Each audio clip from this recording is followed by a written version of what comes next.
Катер медленно скользил по прозрачной глади Черного моря. День был тихим, небо чистым, и единственными звуками вокруг были мягкие удары волн об борт. За рулем мужчина уже собирался свернуть к берегу, когда заметил странное движение в воде. Сначала подумал, что это просто рыба, выплывшая из глубины, но затем поверхность моря словно ожила. Вокруг катера начали появляться тени. Все больше и больше темных силуэтов под водой. И через мгновение из глубины поднялась целая стая дельфинов. Они не просто проплывали мимо, как это обычно бывает. Нет, они выстраивались в круг, постепенно сжимая кольцо вокруг катера. Их плавники то исчезали под водой, то резко прорывали гладь.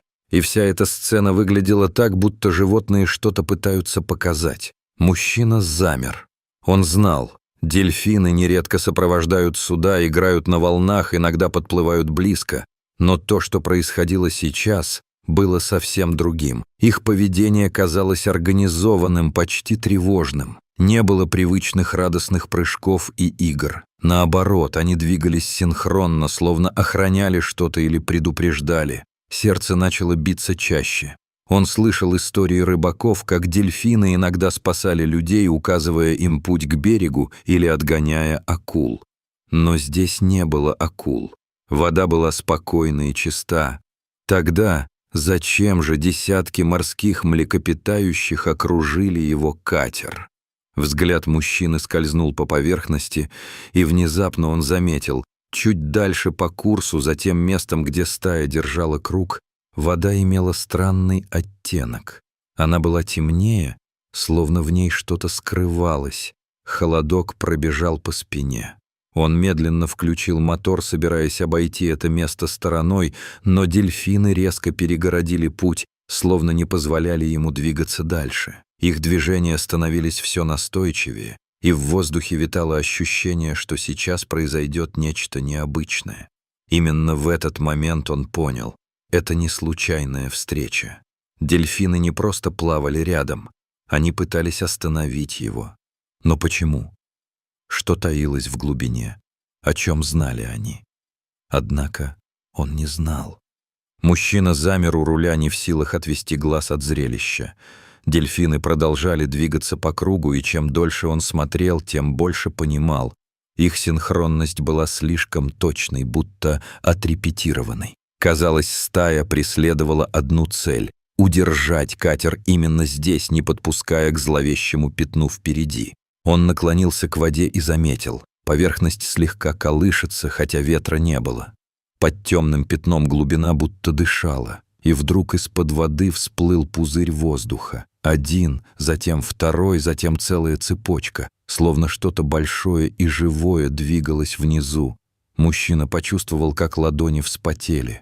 Мотор работал на холостом ходу, но он не смел тронуться. Дельфины начали издавать резкие звуки, короткие пронзительные щелчки, тревожные сигналы. Обычно они играют, свистят, а сейчас голоса звучали глухо и напряженно. Казалось, стая предупреждала его об опасности. И чем громче становились эти звуки, тем отчетливее мужчина понимал. Внизу что-то происходит, что-то, о чем он даже не догадывался. В памяти всплыли истории, которые он слышал от местных рыбаков. Дельфины иногда сопровождают стаи тунца или сельди, чтобы легче охотиться. Но здесь не было рыбы, и точно не было радости охоты.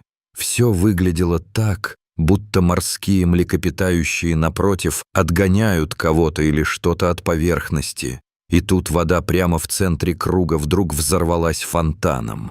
На долю секунды показалось, что из глубины вырвалось огромное тело. Но прежде чем мужчина успел разглядеть, поверхность снова закрылась, оставив лишь мутную пену и мелкие пузырьки. Сердце больно стукнуло. Он схватился за борт, напрягая зрение, и увидел, как один из дельфинов резко ударил хвостом по воде. Сигнал для всей стаи. Они сжались плотнее и теперь уже не просто кружили, а будто активно блокировали что-то внизу. Их тела двигались в унисон, и каждый раз, когда в глубине мелькал странный силуэт, дельфины бросались к нему, не давая ему подняться. Мужчина впервые за долгие годы почувствовал настоящий животный страх. Не перед дельфинами, нет, перед тем, что скрывалось под катером. Ему стало ясно, это не просто поведение. Их синхронность и настойчивость указывали на то, что стая пытается защитить кого-то или что-то от поверхности.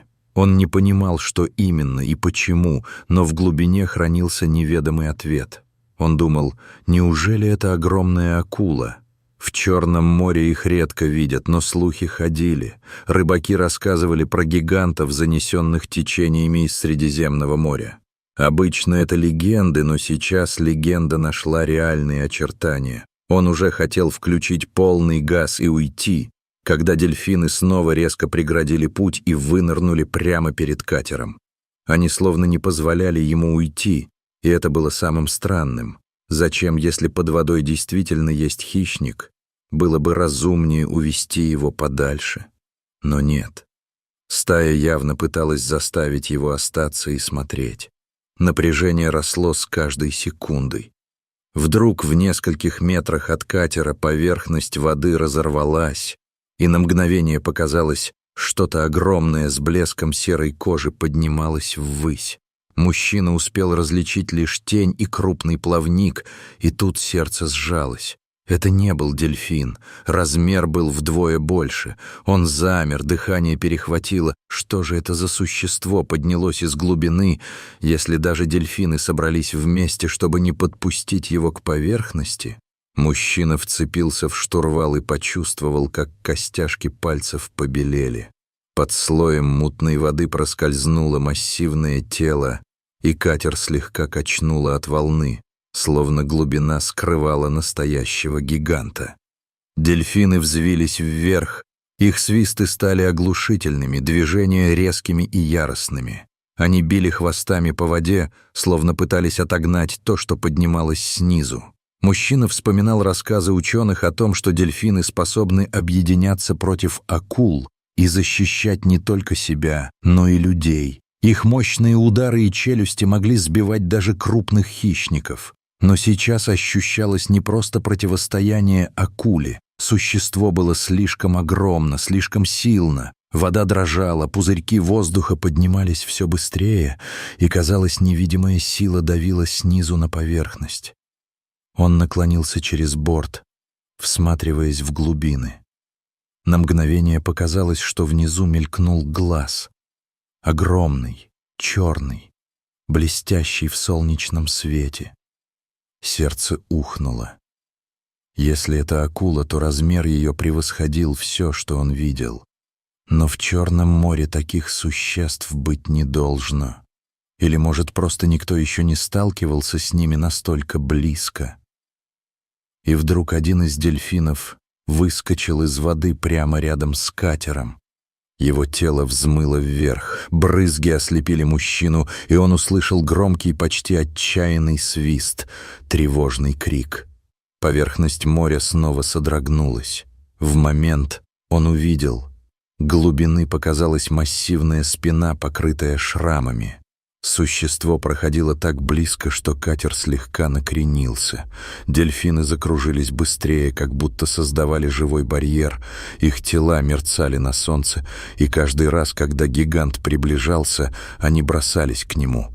Мужчина начал понимать. Стая не просто защищает его, она пытается задержать чудовище и не дать ему подняться к поверхности. Но зачем?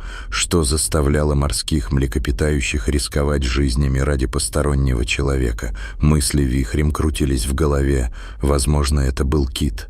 В Черном море заходят крупные киты, горбачи или полосатики, которые заблудились в миграции. Но движения существа были иными. Оно не плавало спокойно и не искало выхода. Оно преследовало, поднималось все ближе и ближе, словно тянулось к поверхности, к катеру. Мужчина уже почти решил завести мотор на полную мощность, когда заметил, прямо у борта всплыло огромное облако крови. Красное пятно расползалось по воде. Он застыл. Это не могло быть случайностью. Кто-то или что-то было ранено под водой.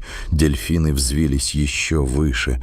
Их звуки стали пронзительными, и воздух наполнился тревожным гулом. Мужчина понял, они не просто кружили вокруг катера, они пытались не пустить его туда, где идет схватка. Возможно, гигантский хищник был ранен, возможно, стая сдерживала его. Но кровь означала лишь одно — борьба только началась. И вдруг один из дельфинов ударился боком о катер. Мужчина испугался и отстранился, но затем понял — это не удар, а толчок, чтобы направить его. Он снова смотрел вниз и увидел, как из глубины медленно поднимается тень, гораздо больше катера. Это существо не похоже ни на акулу, ни на кита. Это было что-то другое, древнее. Дельфины взвились вверх, свисты стали оглушительными, движения резкими и яростными. Они били хвостами по воде, словно пытались отогнать поднимающегося монстра. Но существо продолжало подниматься. Когда оно поднялось ближе к поверхности, катер сильно качнуло, и мужчина едва не упал. Он вцепился в перила и замер, не веря своим глазам. Под бортом прошла массивная голова, и на ней отчетливо виднелись длинные белые шрамы. Пасть была огромной, зубы-то не похожи на обычные. Они располагались неровными рядами, как будто заменены временем. Это было чудовище, не похожее ни на одно известное животное. Мужчина пытался найти объяснение. Может быть, редкий вид акулы? В Черном море заходят катраны, но они маленькие. Версии о китах тоже возникали, да большие белуги и так далее, однако такие гиганты встречались крайне редко. Существо, которое плавало под катером, было длиннее 10 метров. Дельфины в ответ атаковали гиганта снова и снова, нанося удары боками и хвостами. Их синхронность была пугающей, и каждый рывок отдавался эхом в воде. Но чудовище не сдавалось. Оно перевернулось на бок, и мужчина увидел глубокий порез вдоль его тела. Оттуда сочилась кровь, окрашивая море. Это было ранение. Возможно, дельфины напали первыми, они известны сплочением и защитой, но здесь их было слишком мало, чтобы победить такого монстра. И все же они продолжали держать его, как будто понимали, что если отпустить, опасность может угрожать не только им, но и людям. Человек почувствовал, что стал свидетелем дикой первобытной битвы, о которой море обычно молчит. Дельфины усилили натиск, чудовище, наконец, развернулось. Его хвост ударил по воде. Поднялась волна, катер едва удержался на месте. Мужчина упал на палубу, схватив перила, и, слушая тишину, прерывающуюся лишь плеском хвостов и биением сердца. Под ним снова скользнула огромная тень. Дельфины перестроились, встали живой стеной между катером и чудовищем. Их строй был удивительно ровным, как армия, готовая к последнему удару. Они перемещались и переговаривались щелчками, бросаясь синхронно в одну сторону. Их тела мерцали от напряжения, и вдруг чудовище снова пошло в атаку. Его массивная спина появилась на поверхности. Удар хвоста поднял волну, которая накрыла катер. Мужчина едва удержался. В тот момент 2 дельфина выстрелили из воды и ударили гиганта в бок. Еще 2 под брюхо. Вода вскипела от яростной схватки. Мужчина замер пораженный. Он впервые видел, как дельфины жертвуют собой ради чужого существа. Они бросались прямо под зубы гиганта, отвлекая его от катера. Их строй рушился, но они снова собирались вместе. Одно животное получило удар, мужчина заметил красную полосу на его боку, но дельфин вернулся в строй, будто боль была незначительна. Чудовище начало отступать. Его тело медленно скользнуло в сторону, но в этот момент мужчина увидел его глаза. Огромные, черные, холодные. В них не было ни страха, ни боли, лишь интерес. Оно смотрело на него, на человека, стоящего на палубе. В этом взгляде было нечто такое, что заставило кровь стынуть в жилах. Это не был просто инстинкт хищника. Это был разумный интерес. Дельфины усилили натиск, и чудовище, наконец, развернулось.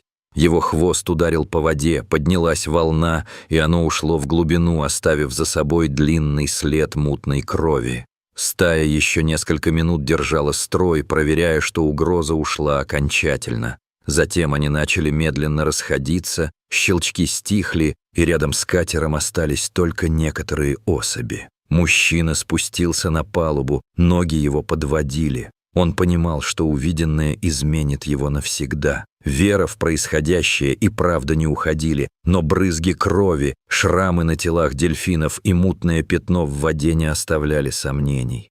Он завел мотор и осторожно направил катер к берегу.